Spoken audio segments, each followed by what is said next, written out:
Where the blue of the night meets the gold of the day. Someone waits for me.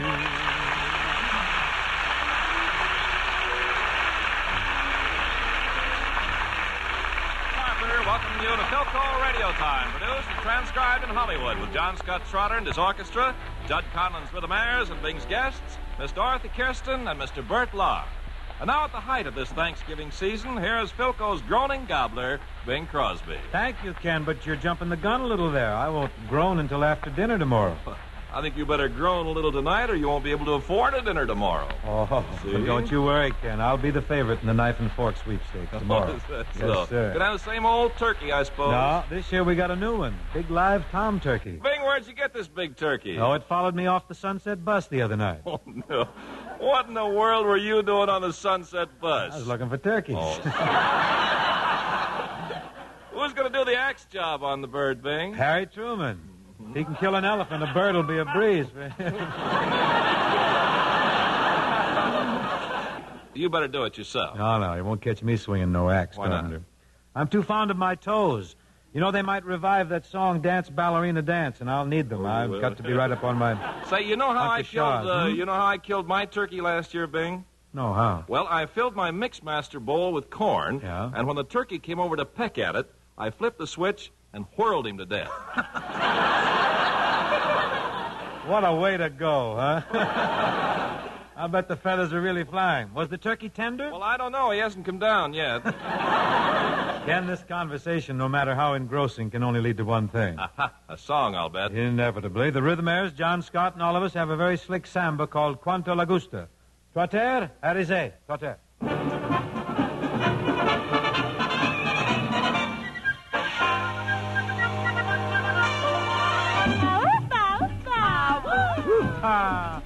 Quanto la gusta, la gusta, la gusta, la gusta, la gusta, la gusta, la gusta. Quanto la gusta, la gusta, la gusta, la gusta, la gusta, la gusta. We gotta get going, where we're going, what are we gonna do? We're on our way to somewhere, the five of us and you. While we see there, who will be there, what'll be the big surprise? There may be senoritas with dark and flashing We're eyes. on our way, pack up your packs.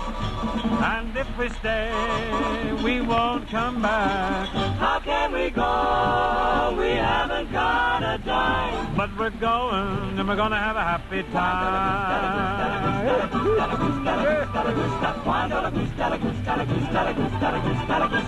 Now someone said they just got back from somewhere. A friend of mine that I don't even know.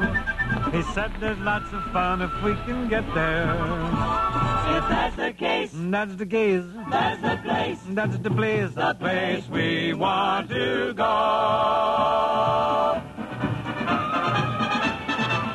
I'll take a train. You take a train. You grab the boat. Don't wanna go. I'll take a plane. Off we go. Then ride a goat. What boat? We don't care. We'll either walk or climb. But we're going and we're gonna have a happy time. Quando la gusta, la gusta, la gusta, quando la gusta, la gusta, la gusta. Have a happy La time. gusta, la gusta, la gusta, la gusta. Yep.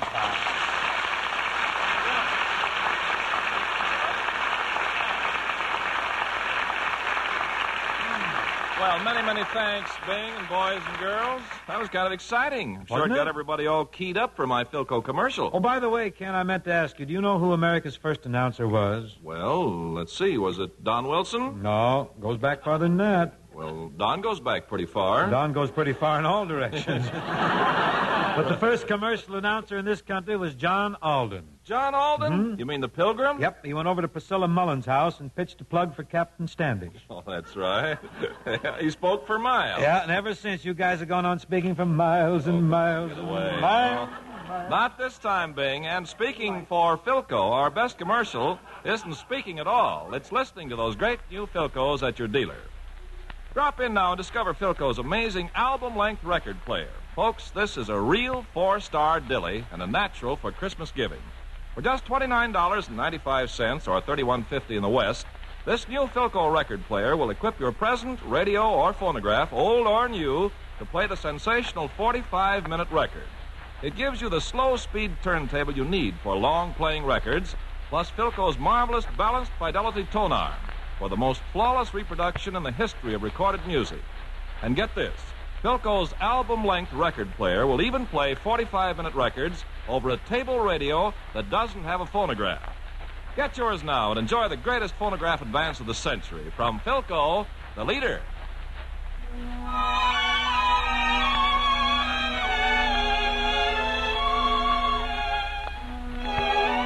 The popular conception of an opera star is always shot full of holes when we of the laity first encounter the tall, slender beauty who was a brilliant star of the Metropolitan Opera. A concert artist of renown and a recording artist whose shellacs sell right along with all the great popular artists. Ladies and gentlemen, the very charming Miss Dorothy Kirsten.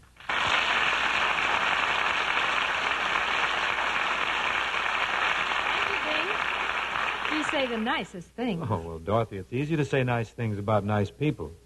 Besides, we want you to feel welcome here in Radio Land. Oh, I've been in radio before, Bing. Yeah? Nelson Eddy and I took Al Jolson's place on the air this summer. The two of you?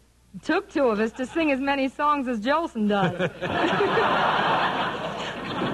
That Jolie really has unlimited energy, hasn't he? I hear he recorded 40 songs for his new movie, Jolson Sings Again. Of course, there'll only be about 17 on the screen when the picture comes out. What are they going to do with the rest of them? They're going to play them in the popcorn machine in the lobby. Every bag of popcorn, you get a tune. I can't wait to hear You Made Me Love You in a paper sack. When the red, red robin comes a popping along. With butter and salt. On a stick. You know, Bing, Al told me that he always had a secret ambition to sing in the opera. Soap or horse? No, Bing. Grand opera. That'd be a good program for him, too. Grand Ole Opry. So what you got to hand it to Jolson. And if you do, he'll take it. If you don't, he'll grab it. Dorothy, I don't want to be abrupt or brusque right in through here, but might I ask what you'd like to sing for us tonight? Certainly, Bing. What'd you like to hear? Something popular or something classical? Well, what have you got in the popular line? Well, let's see. How about You Made Me Love You in a Paper Sack? I think you ought to do something a little more on the classical side. All right. Would you like to hear Ouvre ton cœur by Bizet? Oh, I'd love to hear that. Again or for the first time?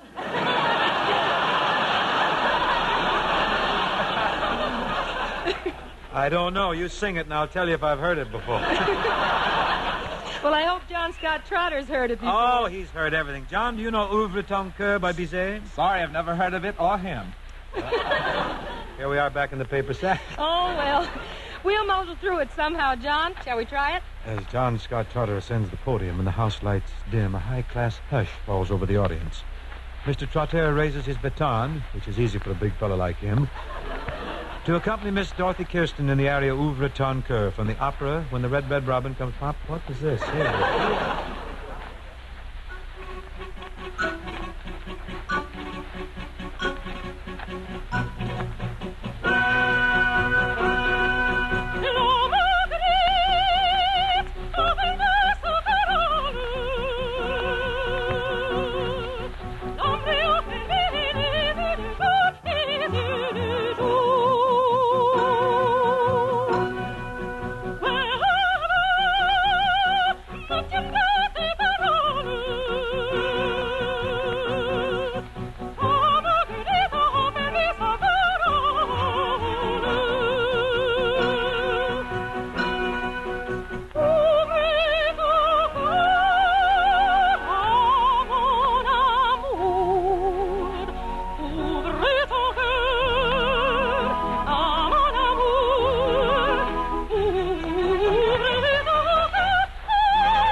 Dorothy.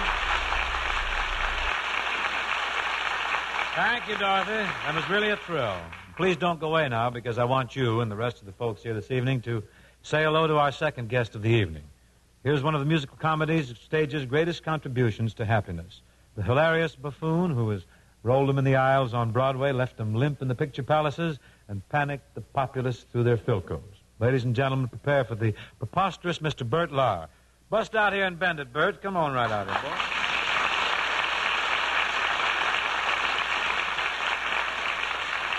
Thank you, Mr. Crosby. Just a minute there, Bert. What's this Mr. Crosby routine? You call me Bing. I can't. It's too vulgar. What are you giving me? Vulgar. Everybody calls me Bing. That's my name. That's not a name. That's a sound effect. It sounds like a tall man dropping a penny in a short tin cup. You know, oddly enough, that's how I got the name. When I first started singing, people dropped pennies in my cup. It's a good thing you didn't sing in my neighborhood. They dropped nothing but lead quarters. Today, you'd be known as Clunk Crosby. In some circles, I am, Bertram. What are you doing out here on the West Coast? I came out here to see my girl. Oh, she got a home here in Hollywood? No, she lives in a duck blind near Bakersfield.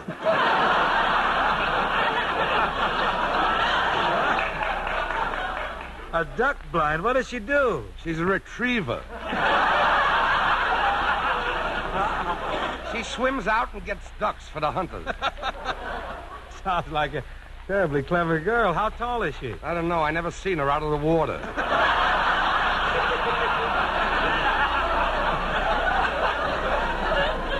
Oh, you're kidding.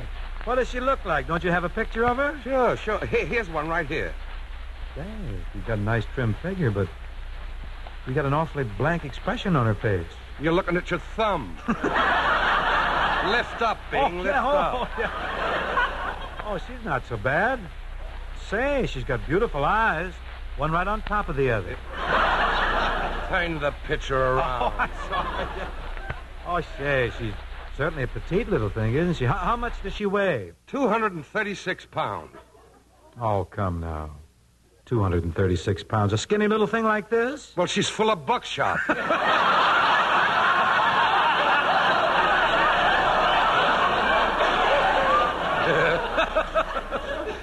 Say, a girl like that full of lead would make a darn good blackjack. Yeah, during the summer, she's an anchor on a live bait boat. She must be a doll. Yeah. Say, look, if the duck season will be open again out here the end of next month, I may be able to use your friend. Get your own girls. Get your own girls. Outside of romance, Bert, what really is your reason for being out here in Flickerville? Well, haven't you heard? Don't you read the papers? Don't you listen to Luella? Well, sure, but what's the news? Republic Studio is making a one-reel short of my life. Well, congratulations. Where's the picture open? What period? Well, you see, the picture starts during the Civil War. Well, if your life story opens in that period, you must be a lot older than you look. Is that possible? I doubt it, but when were you born? I don't know. It was before my time. Well, do you remember where you were born? Sure, on the stage of the Broadhurst Theater in New York City. Oh, you mean backstage? No, on stage. You can ask my twin sister. Your twin sister? Yeah, Mother had to do an encore.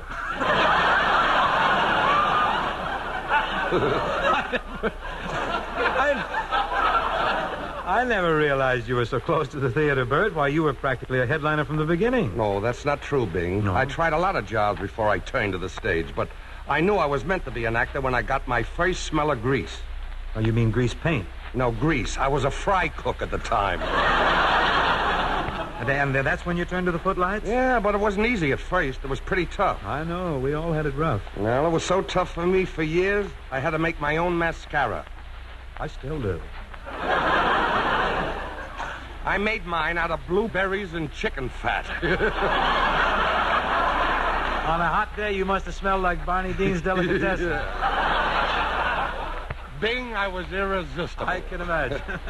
But finally, Bing, after long years of hard work, I became a star in burlesque. Oh, in the old days, burlesque was really something. Yeah, it sure was a great school for comics. You know, Bert, the funniest guys of all to me were the Dutch comics. Like Louis Mann and Sam Bernard and And Weber and Field. Hey, can you remember those fellas? My dad told me about them. Oh. Say... Yeah, how about the two Dutch comedians who are always meeting right in the middle of the stage and getting into an argument? We can start right now. Mm-hmm. You start from the side of the stage over here, and I'll start from this side. Okay. And we meet right in the center. Right in the center. Right Here we here. go. Well, if it ain't Schultz, the butcher. Hello, Rudolph. You know something, Rudolph? Hypnotism is the elixir of life. Who does? Who does what? Licks his wife. Ach, you stinker. In 1 second, I stick my eye right in your finger. Holy cheese on crackers for a temper he got here. What a dialect.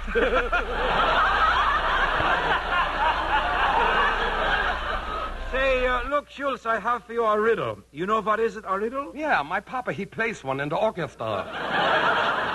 Now, pay, please, attention here what I say. What is the difference between an automobile, a sigh, and a monkey? That is good. That is comical. Wait a minute, please. You haven't heard yet the finish. That's funny enough for me. I don't want to hear the That is good. Now you have to hear the riddle. All right, I hear the riddle. What is the difference between an automobile, a sigh, and a monkey? I don't know. What is the difference? Well, an automobile is too dear. Oh, that is good. That is fine splitting. A sigh is oh dear. A sigh is, oh, you are a circus. A sigh is, oh, dear. Yeah, and a monkey? Yes, the monkey. The monkey is you, dear. You said it. The monkey is me. Who's the monkey? Wait a minute. Who's the monkey? Please, clam yourself, clam yourself. Here comes the Irishman. You spring the riddle on him. Does the Irishman know anything about it? Not an innuendo. Good. Hiya, boys. Hey, where's the Irishman? He's home smiling. Well, who is this? My name is Dorothy Kirsten. All right. I tell her, huh? Miss Kirschbaum. Yeah, but wait. It's not Baum, it's Sten. Sten. Miss Stenschbaum. Sten, du mix. Oh, Sten. What's the matter with you? Miss Lady. What is the difference? Oh, listen, come here. Rudolph. Get it right. I'm ashamed to do it.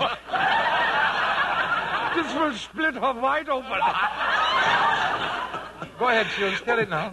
What is the difference between an automobile, a sigh, and a monkey? I don't know. What is the difference between an automobile, a sigh, and a monkey? Well, oh, must I do it? Well, an automobile costs too much money. A sigh is, oh, for goodness sake. Yes. And the monkey... The monkey is you, dear. You can say that again. Hey, wait a minute. Rudolph. Oh, it's all over, Bert. Take it easy. Bert, I really don't know just what's going on. All this was before my time. Mine, too. Well, if you're going to be that way about it, mine, too. Bert, don't you think, inasmuch as we have Dorothy Kirsten here with us, that we should do something operatic? Sure. Will you set the scene, Mr. Carpenter? Mr. Carpenter? Yes, Mister. We're trying to get high class here. Oh, very well. Well, ladies and gentlemen, Miss Kirsten, Mr. Crosby, and Mr. Lahr will now sing the familiar trio from the finale of Ludwig Zaufer's compelling opera, Der Kranzkuche, which was written in 1851. The scene we're about to hear is the thrilling climax, which brings about the murders of the three principals, who for years have been beset by the tragedies of jealousy, suspicion, and distrust. The Baroness, as sung by Miss Kirsten, enters the hunting lodge of the arrogant nobleman Count von Munz, as sung by Mr. Lahr, to find him in a death struggle with the young Tyrolean shepherd boy, as sung by Mr. Crosby. Here, then, is Wir sind wieder alle zusammen from Der Kranzkuche.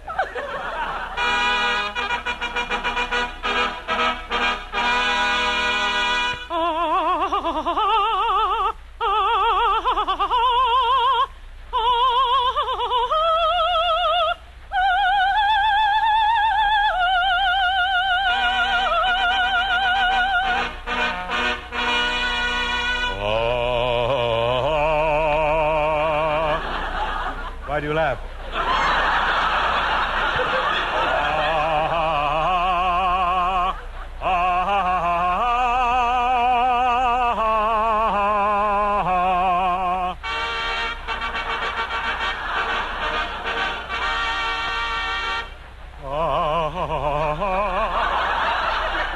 play your heart out, Crosby.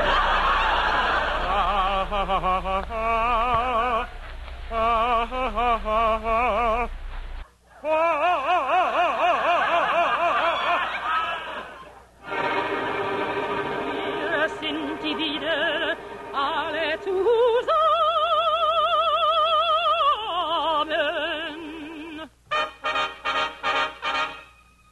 If you're ever in a jam, here I If you're ever in a mess, send an SOS. If you ever feel so happy that you land in jail, I'm your bail. It's friendship, friendship, just a perfect friendship. When other friendships have been forgot, ours will still be hot. La-da-da-da-da-da, dig, dig, dig. If you're ever up a tree, phone to me. If you're ever down a well, ring my bell. If you ever lose your teeth and you're out to dine, borrow mine. It's friendship, friendship, just a perfect friendship. When other friendships have been forgate, ours will still be great. La-da-da-da-da-da, chuck, chuck, chuck. If they ever black your eyes, put me wise. If they ever cook your goose, turn me loose. When you get back to New York. If they ever put a bullet through your brain, I'll complain. It's friendship, friendship, just a perfect friendship. When other friendships have been forget, ours will still be.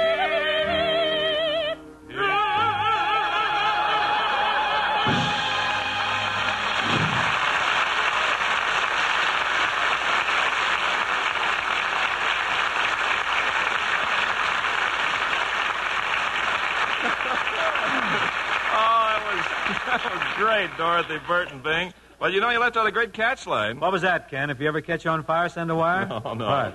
You ever want a Philco? Get a Philco. Oh, yes. What's the thrilling news? Well, Bing, the new Philcos are the most thrilling radio phonographs in history. On the level, folks, something new has been added to phonographs, and you can't say you've ever really heard recorded music till you've listened to a Philco playing the new 45-minute record. Now, take, for instance, Philco's new table combination. Thanks to an entirely new kind of tone arm, Philco's balanced fidelity reproducer, this table model gives you full tone fidelity without any distortion from those long-playing vinylite records. It's so lifelike you'd never even know a record was playing. And record scratch? Well, say you just don't hear it. But don't take our word for it. Take a listen for yourself at your Philco dealer now. You'll find this new Philco table combination is actually two phonographs in one, with two different tone arms and two speeds on the turntable, plus an automatic changer for your regular records and a powerhouse radio. It's a sensational new value and a potent idea for Christmas giving from Philco, famous for quality the world over. Would you care to join me in this, Dorothy? I'd love to, Bing. A cigarette that bears a lipstick's traces, an airline ticket to romantic places, and still my heart has wings. These foolish things remind me of you.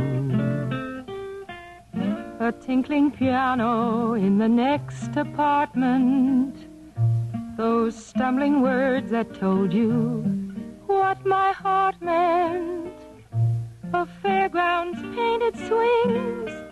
These foolish things remind me of you. You came, you saw, you conquered me. When you did that to me, I knew somehow this had to be. The winds of March that made my heart a dancer, a telephone that rings, but who's to answer? Oh, Oh, how the ghost of you clings. These foolish things remind me of you.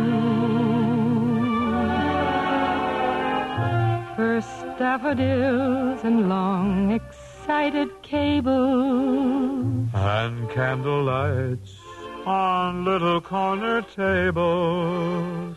and still my heart has wings. These foolish things remind me of you.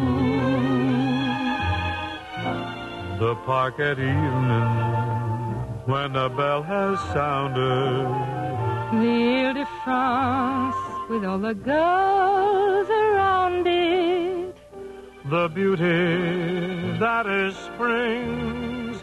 These foolish things remind me of you. How strange, how sweet to find you still. These things are dear to me. They seem to bring you near to me. The scent of smoldering leaves, the wail of steamers. Two lovers on the street, they walk like dreamers. Oh, how the ghost of you clings. These foolish things remind me of you.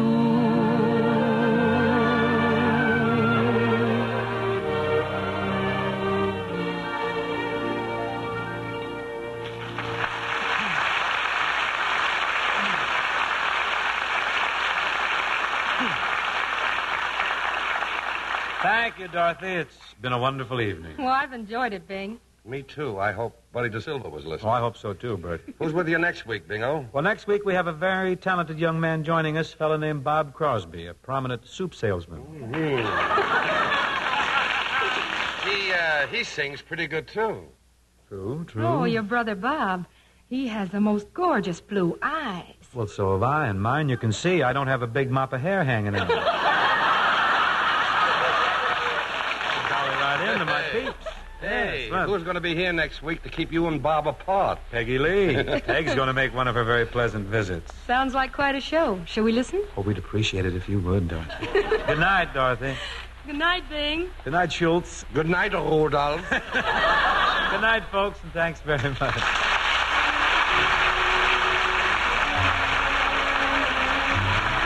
This program was produced and transcribed in Hollywood by Bill Morrow and Murdo McKenzie. Tune in to Philco Radio Time next week and hear Bing Crosby, John Scott Trotter and his orchestra, the Rhythmaires, and Bing's guests, Bob Crosby and Peggy Lee.